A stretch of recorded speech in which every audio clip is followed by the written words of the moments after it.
Hey everyone, welcome back to Steve's View. For years, Americans were told that progress meant becoming more open, more global, and more tolerant. We were told that if society became wealthier and more educated, people would naturally become less violent, less tribal, and more extreme behavior would slowly disappear from public life. But look around America today. Stores are locking up basic products behind glass. Retail theft has become so common in some cities that major chains are shutting down locations. Subway riders talk about feeling unsafe. Viral videos show mobs looting stores in broad daylight. Politicians argue over whether crime statistics are misleading, while ordinary people simply look at what's happening in their own neighborhoods and wonder what happened to the country they grew up in. And somewhere in the middle of all this, a major American newspaper released a discussion asking a question that would have sounded completely insane to most Americans 20 years ago. What if stealing from corporations or wealthy people isn't really wrong?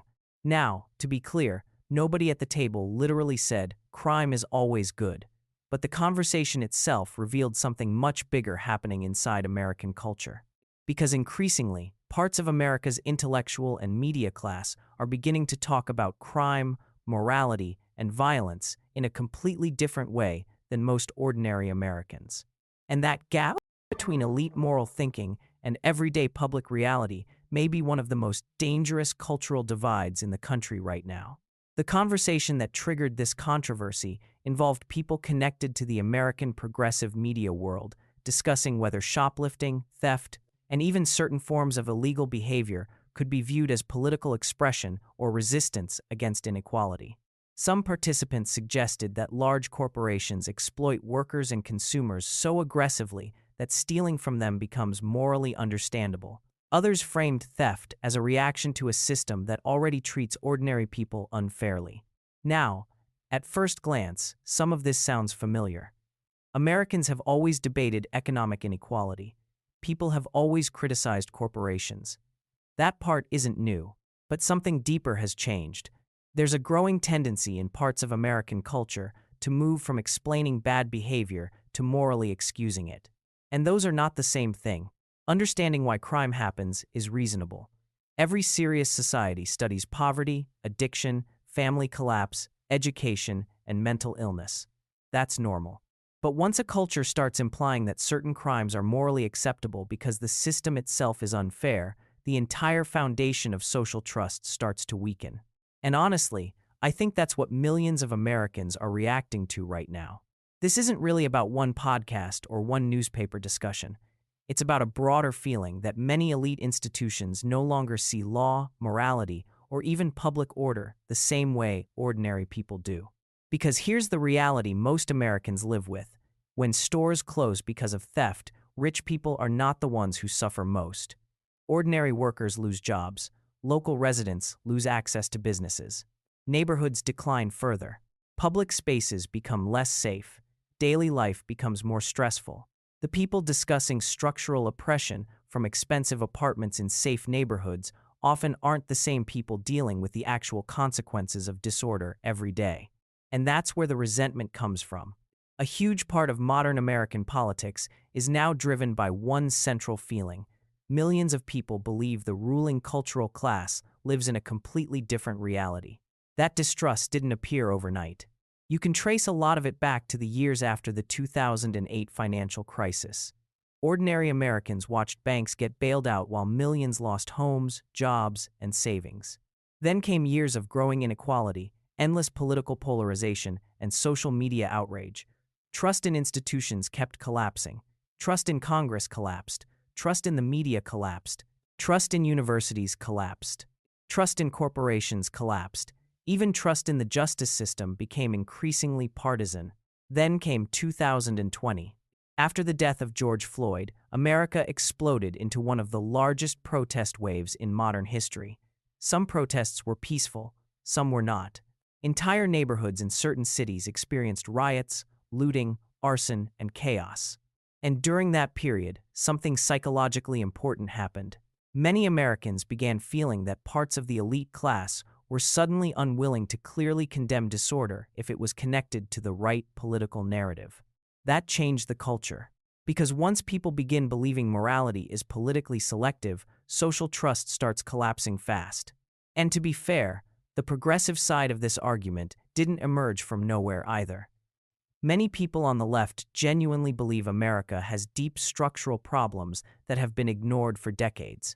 They point to healthcare costs, housing affordability, student debt, wage stagnation, racial inequality, mass incarceration, and corporate influence over politics. In their view, anger toward institutions didn't appear irrationally. It emerged because millions of Americans increasingly feel locked out of economic opportunity while large corporations and wealthy elites continue benefiting from the system. Some progressives would argue that when people steal food, medicine, or necessities, that reflects social failure more than individual evil. Others believe that massive corporations engage in behavior that is technically legal but still morally destructive. In their minds, outrage over petty theft while ignoring larger forms of economic exploitation reflects hypocrisy. Now, whether you agree or disagree with those arguments, they are not automatically insane.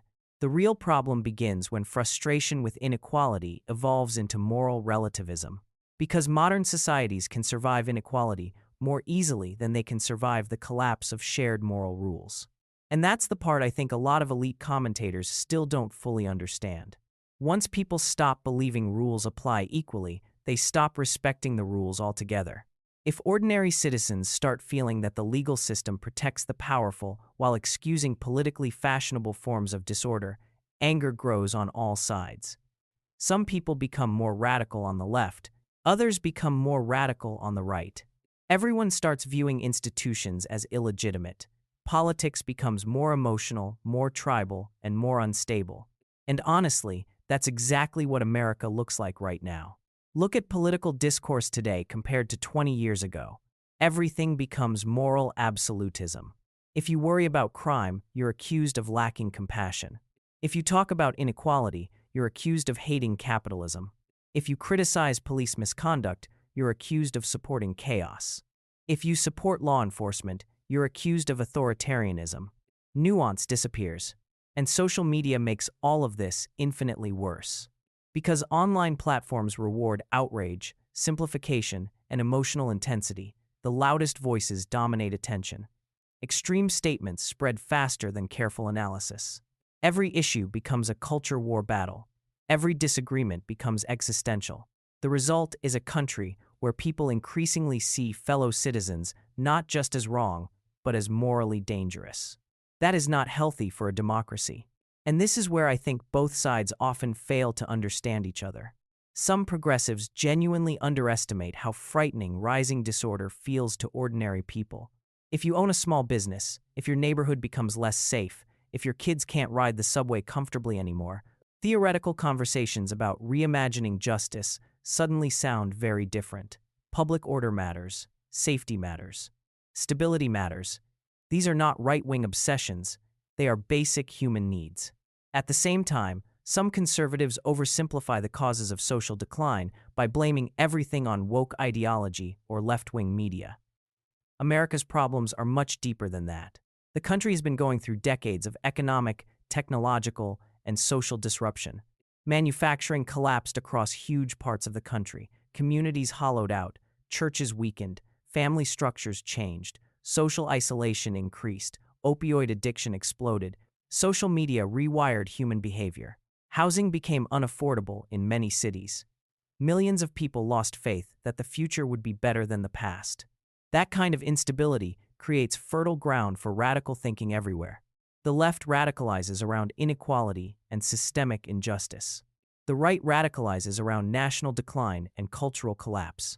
Both sides increasingly believe the other side is destroying the country. And the media ecosystem feeds that conflict constantly because outrage is profitable. Now, one thing I do think critics of elite media get absolutely right is this. Many major institutions increasingly sound detached from normal human instincts. Most ordinary people do not believe stealing is morally admirable. Most ordinary people do not think violent offenders deserve endless excuses. Most ordinary people do not want complex philosophical theories about why public disorder is secretly a form of political resistance. They want safe streets, functional schools, stable communities, predictable rules. That's not extremism. That's normal civilization. And when ordinary people feel mocked or dismissed for wanting those things, they start turning against the institutions doing the mocking. That's part of why trust in legacy media has cratered so dramatically. A lot of Americans now feel that elite media organizations are less interested in describing reality than in managing moral narratives. They feel journalists increasingly speak in activist language rather than neutral language. Even people who aren't conservative often sense this shift. And honestly, some media organizations did this to themselves. Over the past decade, large sections of American journalism moved away from traditional reporting toward moral positioning. Reporters increasingly saw themselves not just as observers, but as participants in social justice struggles. Language became more ideological. Certain political assumptions became culturally mandatory inside elite institutions. The problem is that once journalism starts sounding like activism, public trust becomes fragile. Because citizens begin asking a dangerous question. If the media already has a political side, why should we trust anything they say? That question has transformed American politics. And yet, despite all of this, I don't think America is doomed. I don't think civilization is collapsing tomorrow. I also don't think every progressive idea is evil or every conservative concern is irrational. What I do think is happening is something more fundamental. America is experiencing a crisis of legitimacy. Millions of people no longer trust the institutions that govern society. They don't trust media. They don't trust corporations. They don't trust universities. They don't trust political parties. They don't trust the justice system. They increasingly believe the rules are manipulated by people who never face consequences themselves. And once trust breaks down, social cohesion becomes very hard to maintain. That's why debates about crime become so emotionally explosive. Because they're not really just about crime. They're about fairness, about legitimacy, about whether people still believe society operates according to shared standards. If people believe wealthy elites can commit financial misconduct without punishment, while ordinary people get prosecuted aggressively, anger grows.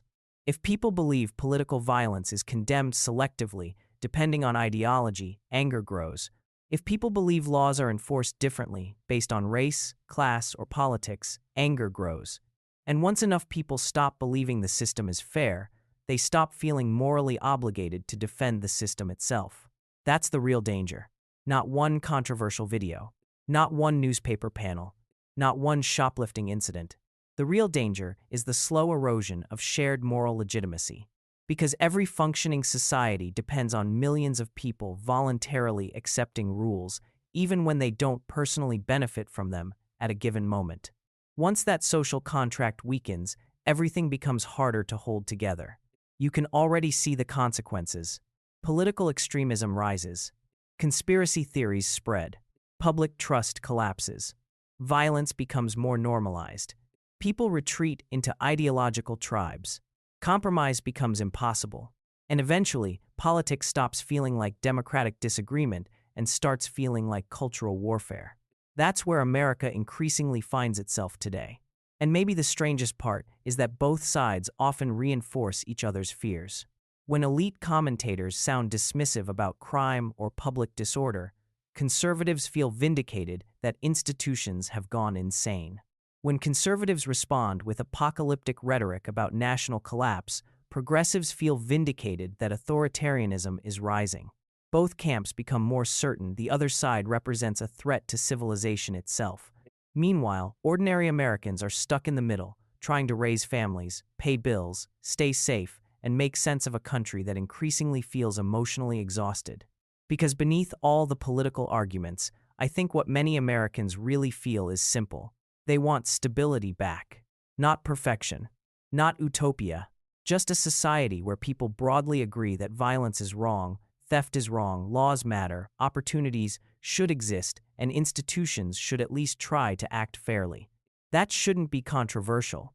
But in modern America, even basic moral consensus increasingly feels fragile. And that may be the biggest warning sign of all. Because civilizations rarely collapse simply because of economic problems or foreign enemies, more often, they weaken when people lose confidence in the legitimacy of the system itself. When citizens stop believing the rules are fair, when institutions stop sounding connected to ordinary life, When ideological tribes replace shared national identity, that's when societies become unstable. And unless America finds some way to rebuild trust across its cultural divide, these arguments about crime, morality, inequality, and public order are only going to become more intense in the years ahead. Because underneath all the headlines and viral debates, the real question isn't whether one newspaper panel went too far. The real question is whether Americans still believe they're living under the same moral framework at all. Thanks for watching.